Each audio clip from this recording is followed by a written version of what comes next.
So in this video, I want to ponder whether we can really think about free will, or is it another one of these illusions where we can only think that we're thinking about free will in the same way that we think we can think about consciousness. But in the end, the thinking machine is just too limited. It's like taking a picture or trying to take a picture of the entire universe all at once. By definition, a picture is limited from one perspective, and yet the universe is all happening simultaneously. So it's just too vast to be captured by the limitations of thinking. Now, I'm going to play with this a little bit because I've talked about the limited deterministic nature of the left brain program and the right brain's ability to connect with consciousness, which is ultimately free. So does that mean anything? Well, I've also given examples like in the last video where it seems that we can control thought. We have free will with thought. If I just say, count to 3 in your head, it seems like you can do it. Or if I say, picture making the perfect shot before you actually do it, it seems like thought cooperates. But on the other hand, there would be no anxiety, depression, or panic attacks if we could truly control thought.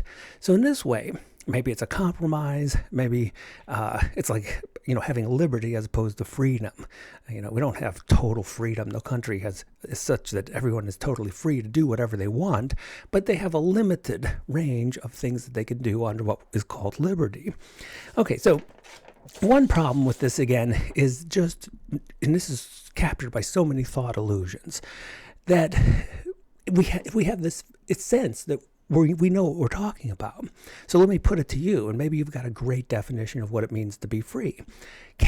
So if we could think about freedom, can we think about it in a way that we understand it, truly understand it, not just think that we understand it? So if I ask you to define what freedom is, can you do that without reference to words and phrases that just sound similar? In other words, if I say, well, what is it that is free? Well, to be free is to have a choice. And what does it mean to have a choice? Well, it means that you have freedom. And so there's that circularity we get when we start really trying to dissect what freedom is.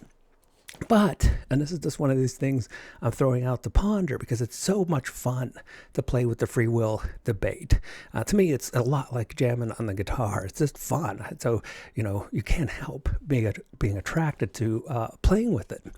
And so while I've said quite a bit skeptical things about being able to think about free will, maybe free will is an experience, which is to say maybe you can be conscious of freedom.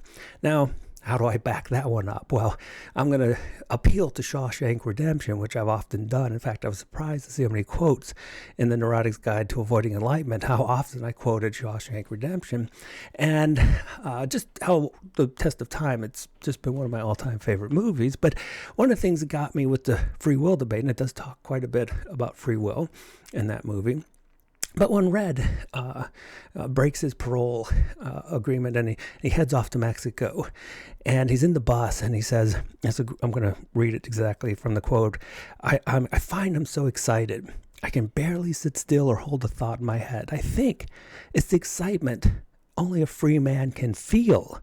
A free man at the start of a long journey whose conclusion is uncertain.